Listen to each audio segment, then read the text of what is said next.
All right, now we welcome in an absolute music business legend. He started the first ever heavy metal record label in the United States with Shrapnel, put out the first ever heavy metal album with US Metal. He's responsible for starting the careers of Yngwie Malmsteen, Marty Friedman, Jason Becker, Paul Gilbert, Tony McAlpine, Vinnie Moore, Greg Howe, Richie Kotzen, John Five, and many more. Mr. Mike Varney, how are you, sir?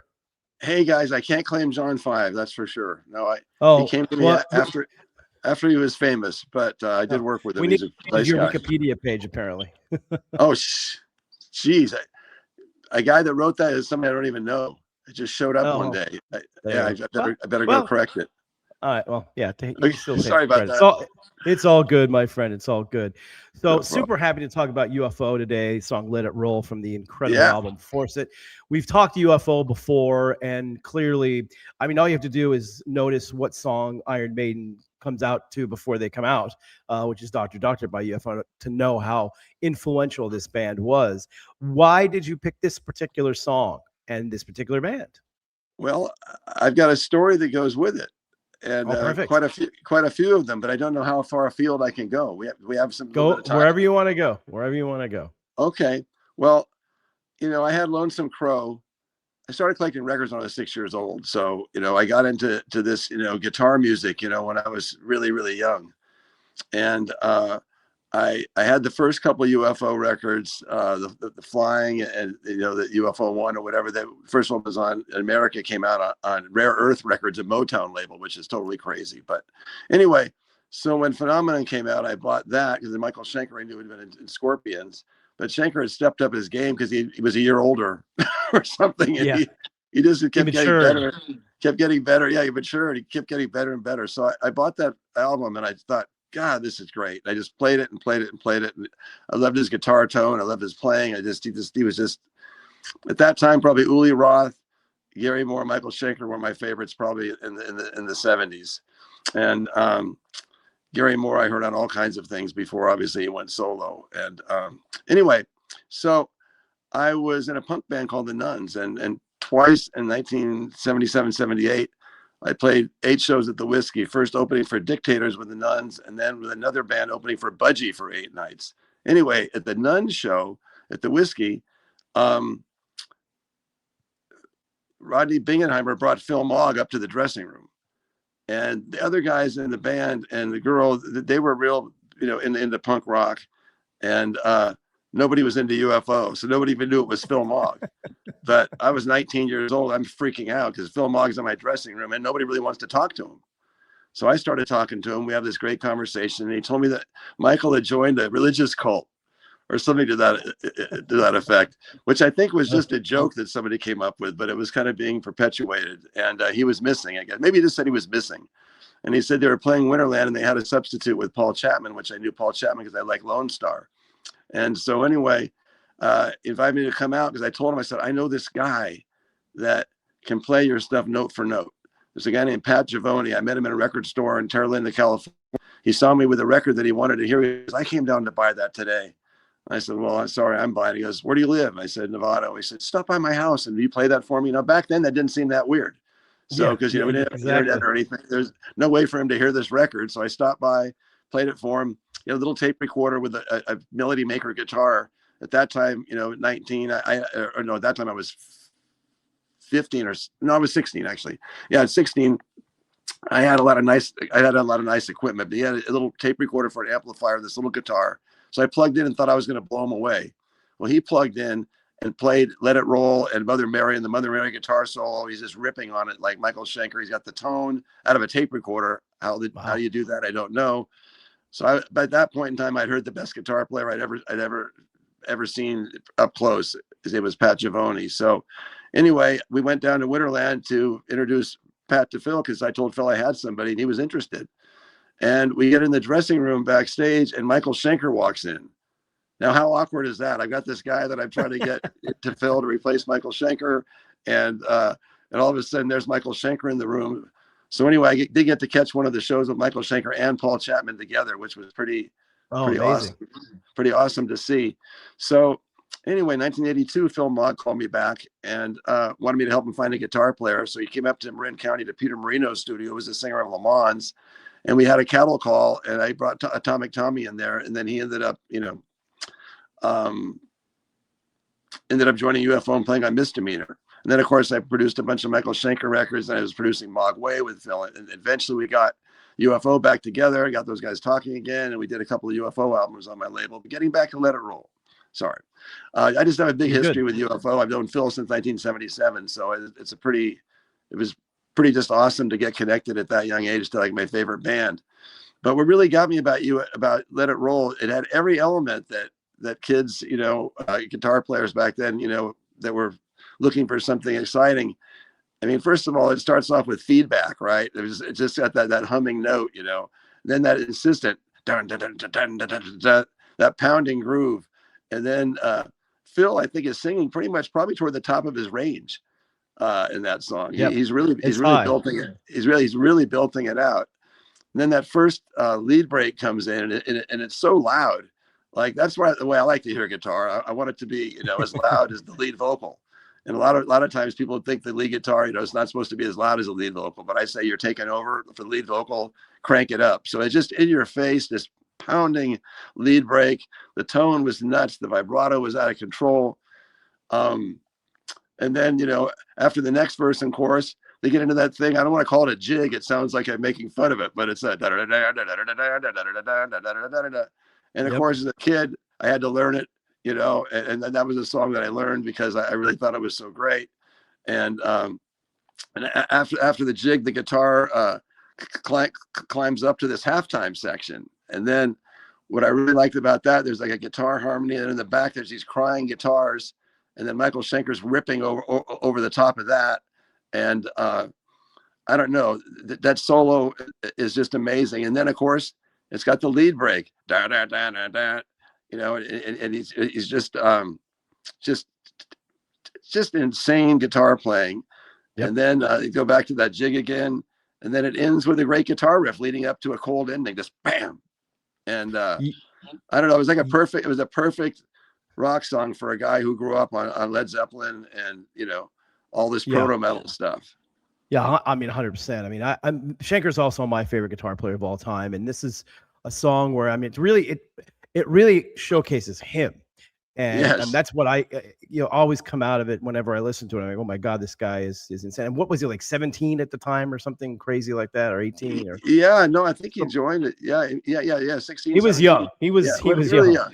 To be doing guitar at that level, which is crazy. And I kind of forgot, when I re-listened to it this week, that the rhythm guitar is just in the one channel, kind of like what they did with Van Halen. Yes. But I guess they do that so that there's so many leads in this and so many like lead harmonies that it kind of gave it room to breathe. And there's plenty of room for that stuff there, because that really, to me, is the highlight of the song. It's like half of the song are all leads. There's like 2 lead breaks, and then there's all the harmony leads. And I mean, it's just a guitar extravaganza, pretty much. Epic guitar song, but that riff is just so. I think that's the first time I heard. Then of course that would become a heavy metal standard. Yep. A zillion songs got written with that riff. But, yep. Well, that's the thing about UFO too. For me, is we all talk about the great lead playing of Michael, and of course, I think he's the best ever. But the rhythm playing, and I mean, I guess I'm sure he got some of that stuff from his brother, because his brother writes great riffs too. But the riff playing and the sound of that guitar, it's a Flying V, and I can imagine it must have been through a Marshall, which is always, I thought, the heaviest guitar tone for a rhythm guitar. And he was just writing all these incredible, completely metal. I mean, that's a metal riff in the background of that whole song. Absolutely. Metal. Yeah. I mean, it's to think of a UFO, what they sounded like when they were doing that, the Prince Kaju too, the stuff, on with was it, what was Bolan's first? Mickey Bolton or something? Guitar player. Mark Bolton, wasn't it? Okay. Whoever it was, Bolton, Bolton or Steve, well, whatever it was. Yeah, that's Go also ahead. what I found interesting. That little kind of like part in the middle, the kind of slow part. That kind of reminds me of like the old UFO, the kind of spacey sort of little Right. part, Yeah. which is Well, interesting. yeah, because the guitars are cleaner and there's reverb. They're kind of in reverb and they're kind of back there somewhere. So yeah, it's more like a psychedelic sort of section in a way, sort of. But yeah, exactly. Yeah, it's just the way that they're kind of they got a lot of reverb on them and they're kind of in the back. But I think Schenker's doubled some of these guitar, The leads some for of these. sure. Yeah, yeah, and which is not a lot of people did that, back then, especially with that kind of precision and whatnot. And then yeah, it's just I don't know, man. It just there were so many elements. It wasn't just like one thing. There were just every element was just exactly right. And when I worked with him on all those records, I grabbed the guitar once, I think, and he was playing 8-gauge guitar strings. Now, there's a myth which I've always believed, like Stevie Ray Vaughan used 12-gauge strings. I'm like, oh geez, I better man up, because I was always playing 9-gauge, so I got up to 10-gauge on my strings, and but yeah, I think that Schenker was playing 8-gauge guitar strings. Those are like rubber bands. So like he's I Well, mean I've talked to guitar players about this because I've always heard that, flying V's are great for rhythms, but not very good for leads. You'd rather have a Fender for the lead because it's an easier guitar to play. So I always heard that the V is the hardest guitar to play leads on. Is that I've heard varying reports on that. What are your thoughts on that? well, I I bought a flying V, of course, in the '70s when I was a teenager, and Michael Schenker, of course, was the inspiration for it. Yep. And for me, I just I didn't have enough money to have a lot of guitars at the time, so it was so uncomfortable to try to sit and practice on because you got to get that V like in your thigh, bury Yeah. it in there, or put a strap on it or whatever like that. It's really no more difficult to play than any other guitar once there's a strap on it, because the neck is the neck and it's the same thing. But like it's not a friendly guitar for just sitting around the house and trying to pick off licks off records and stuff. It's definitely kind of difficult, to do that. And I guess the different brands are a little bit different too, because like Kerry King plays a V, but he plays a Dean V, and the Yeah, Gibson Vs were that's the most famous ones, obviously.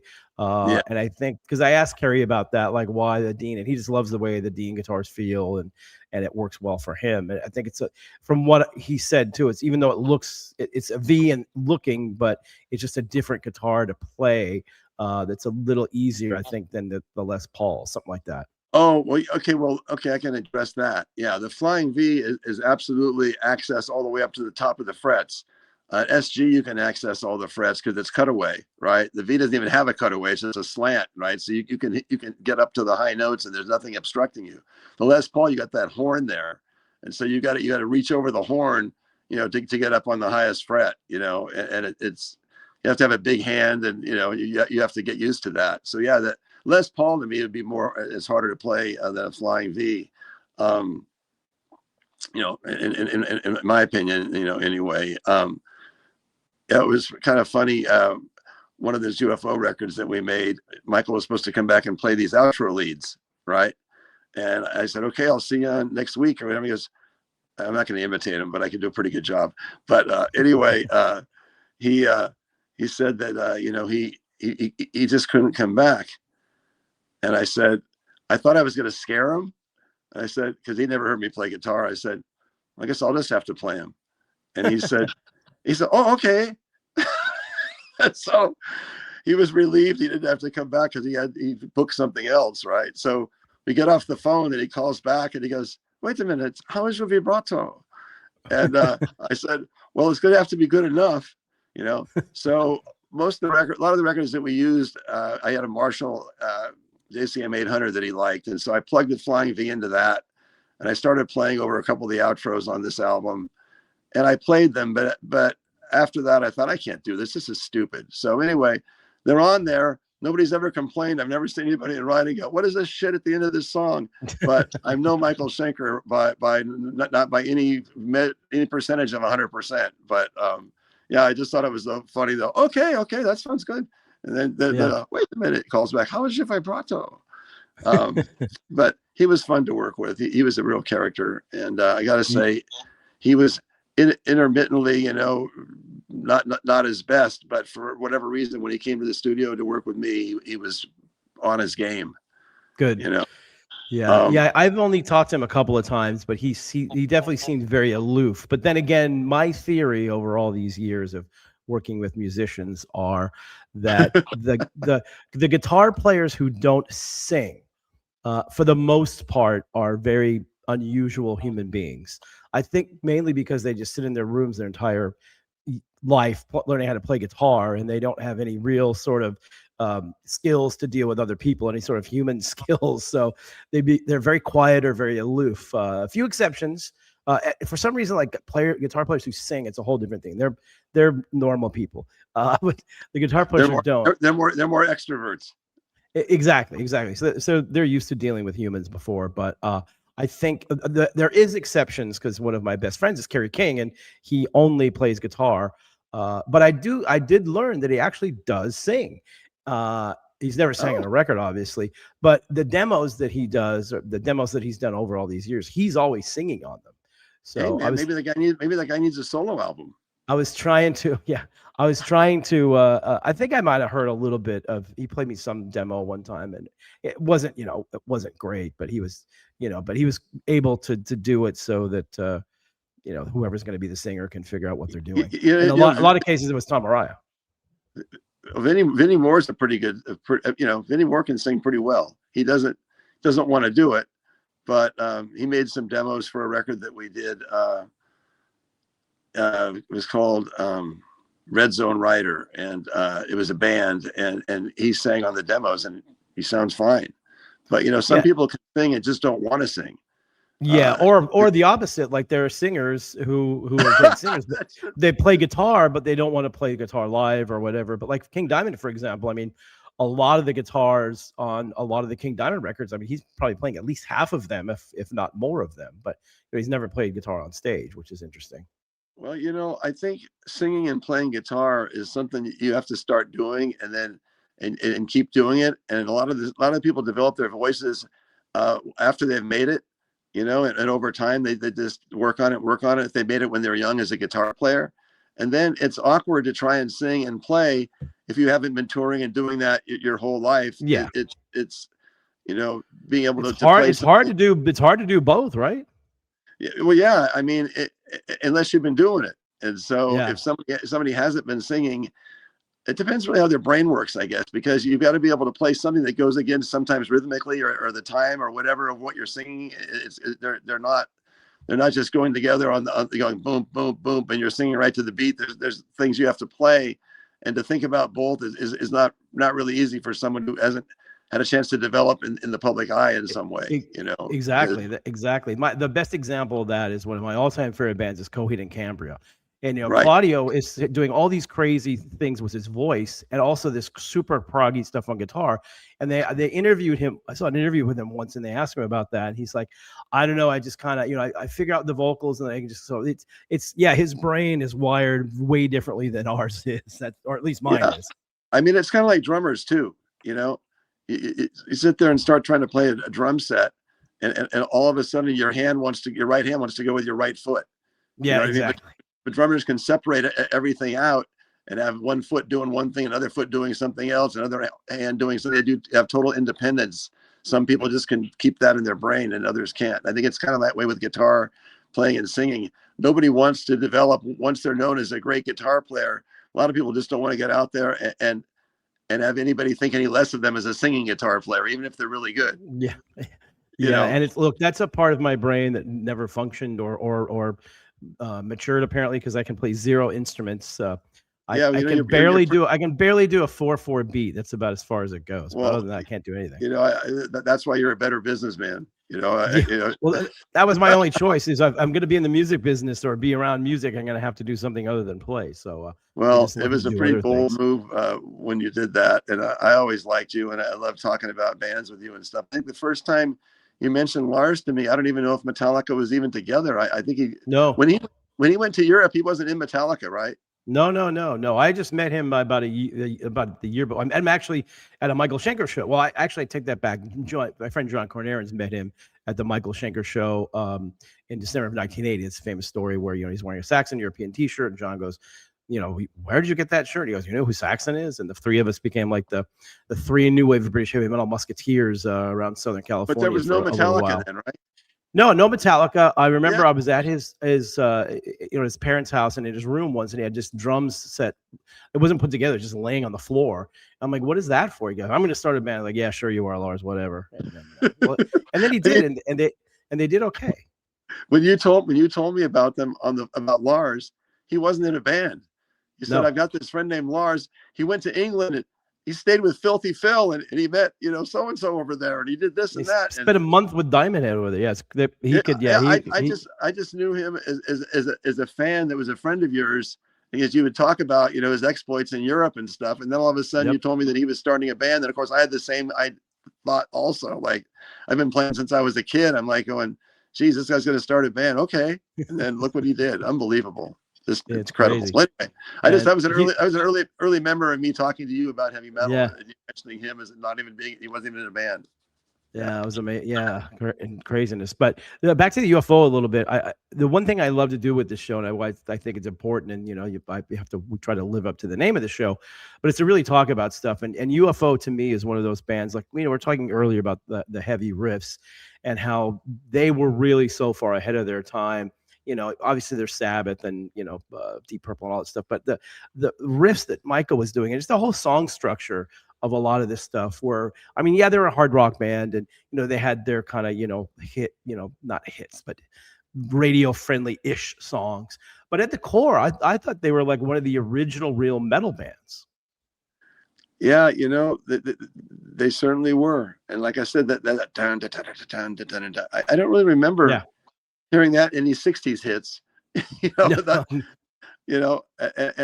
he might have they might have actually innovated that thing that they would later maybe it's a German polka or something. I don't know. Yeah, you know what? It could be something like that. Yeah, but he was coming from just a different place, and and of course when I heard Uli Roth too, it was always my dream to get those guys together on a record, and to do a record with both of them. And I tried to do that, and I tried a lot of things. I tried to get Uli to not sing in like '82. I wanted to make a record with him, and he said, "Well, maybe if I'm going to keep trying singing, and maybe someday I'd be up for that. Right now, though, I want to sing." And I'm like, "Okay." Yeah, that would have been incredible. Uli and Schenker on the same album. Wow. Yeah, that's what I was always hoping would happen. But maybe Rudy got in the way. Who knows? it was never meant to be, but to me, Uli and Schenker were my two favorites at that time. But Schenker probably being number one, maybe because of the songs and of course Phil Mogg. Phil Mogg was just he was a complete stylist. Honestly, there's nobody that sounds like Phil Mogg. There's a lot of people that imitated Jeff Tate or imitated Bruce Dickinson or imitate all these other singers, but nobody's really nailed, Phil Mogg. Phil Mogg was himself. Yep. He was very unique. Yeah, for me it was Schenker, Uli, and Richie Blackmore are my three faves. And you have to put Tony Iommi in there just because he basically invented this whole thing. So you have to give him credit for that. I've been kind of a know-it-all about obscure bands, since I was in elementary school, and I bought pretty much any heavy rock thing that came out in America. I probably could even tell you the record label on it. But anyway, I went on a radio show, right, and I lost. I won some records, but I didn't get the grand prize because they stumped me on one question, and they asked me who the guitarist was in Jethro Tull before Mick Abrams. And it was Tony Iommi, and I had no idea. That's right. And by the way, shout out to the great Martin Barre, who was the main lead guitar player for Jethro Tull, who was a phenomenal guitar player. We haven't talked Tull yet on this show, but we'll definitely get to it because they had a huge influence. So how did you? Well, let me ask you. I know the answer, but everybody out there should hear this. What caused you to start an independent heavy metal record label in 1981? Okay, well, my cousin worked for record companies, and he would bring me around to like the Gavin Report convention or the CBS Records convention in 1974. I got to go around to radio station calls when he'd bring records in and go, "You got to play this thing," And So I really, really always was exposed to that side of things. And I wanted to have a record company from the time I was a teenager. And what really happened, I graduated college and I had a college class called New Venture Management at Dominican College. And the teacher brought a different self-made millionaire in every week. And the guy told us from ground zero how he started, his company. And there might have been a female too. I don't want to be sexist, but I remember men. And nowadays it would be probably mostly women. But anyway, it was all these different people. And I got really inspired. So when I graduated college, I was looking at my job prospects and I wanted to get married and I wanted to be responsible. So I made some money on this record that I produced and played on for EMI Records. Jeff Pilson's on it too. And I think Leonard Hayes and Phil Kennemore, I believe they're on it too. Oh, wow. It's not a great record, but anyway, it was just something that we did back in the day. It was a musical I co-wrote with Marty Ballin and my friend Bob Heyman and some other people too. But anyway, so that record came out, it bombed. And I thought, how much worse could I do with my own label? And and my dad was a chief financial officer of a big insurance company. And he said, you can become an actuary. You can make $35,000 a year. This is like 1980. And I thought, well, that sounds like a lot of money, but I think I want to be a record label. And so I'm still married. I've been married since 1981. And the week before we were getting married, 5,000 records showed up of US Metal One. So I took all the money I made from that, the record I did on EMI, and I spent it on, there were session fees and double session fees. They played keyboards, bass, guitar, played, did all kinds of stuff on the record. So I got paid for as a session leader. Anyway, I put all that money into 5,000 units. So my dad, we lived on a golf course. My dad had a golf cart in the garage. His house had spaces for golf carts. They had to move the golf cart. All these records came into the garage, and my dad saw them there, and he goes, "How are you going to get rid of these?" I'm doing a grassroots kind of thing. And he goes, "Well, what are you going to spend on marketing? And you have a marketing major. What are you going to do with marketing?" I said, "I'm going to do a grassroots. It's a niche label. I think I got it covered." So anyway, he gave me a little bit of money for advertising. I blew my wad on those 5,000 units. And friends would ask me like, "Well, when you're getting married, what are you going to do for a job?" I have a record label. And, I told somebody once in an interview, I said, I guess if you can't see barriers, you can just walk right through them. Because when I was just going to do it, you were just going to do it. It was the same thing. If we knew what we knew now, we probably would have been scared to death to start a record label. But it just seemed like it was going to happen. And it's like some musicians, it's like do or die. No, I know I'm going to make it. I don't have to worry about anything. And, they make it. Others don't. But like in your case, really, really made it. In my case, in my own way, I did okay. But it really was just believing in what we loved and me wanting to do something that I really cared about rather than go and be a numbers guy for, a bank or something. I wanted to do it. So, but I realized getting married the week before the records showed up in my parents' house, that's insane. But well, you're younger. You don't think these things through, right? You're just kind of like, I'm just going to do this. Well, yeah. I was 22 years old. It'll work out somehow. I was 22 and you were like 20 or 21. How old were you? Yeah, 21. Yeah, you were younger than I was. So I'm just like, I got to sell these records, and that was it. I'm selling records, and so that's what led me into it. I realized, I thought to myself, well, okay, we don't really have any labels here. Over in England, they just came out with a couple of dedicated labels, and we don't have one here yet. And I go, I know there's a lot of good people here. I just have to find the bands. And disco was a big deal, and punk rock had been watered down.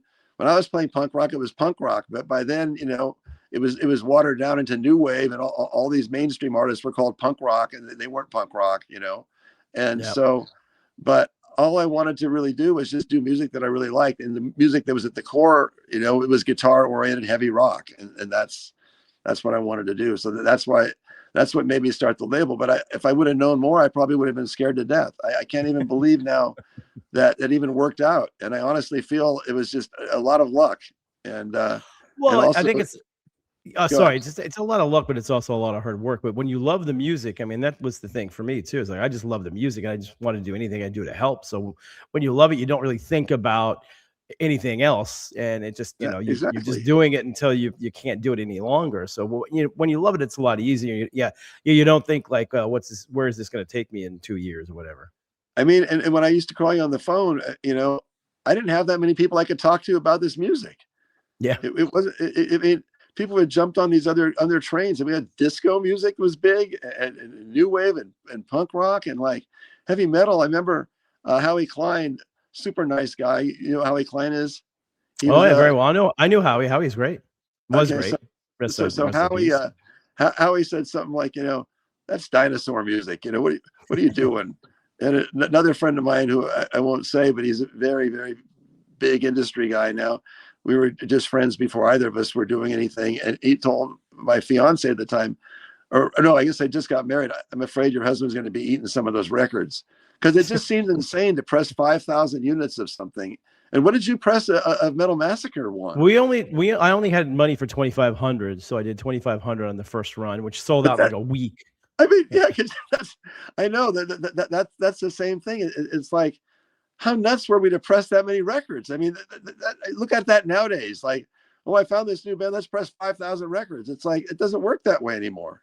Yeah, You know, yeah. Well, the whole business has changed too, I, big I time. But remember the first time I sold 5,000 records after I got used to selling more, I wanted to go slit my wrists. I'm like, I only sold 5,000 units of this thing.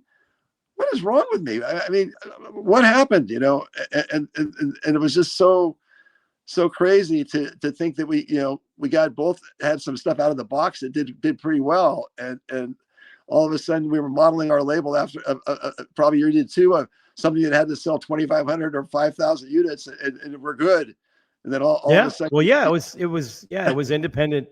Independent labels back then, like 5,000 was a lot. Like 10,000 would be like a gold record back in the early '80s because it was remember how so hard it was to small. get. Yeah, remember how hard it was to get paid? Having to call people and tap dance and Oh yeah. sweet talk and trying to get paid. I mean, God, it was a nightmare.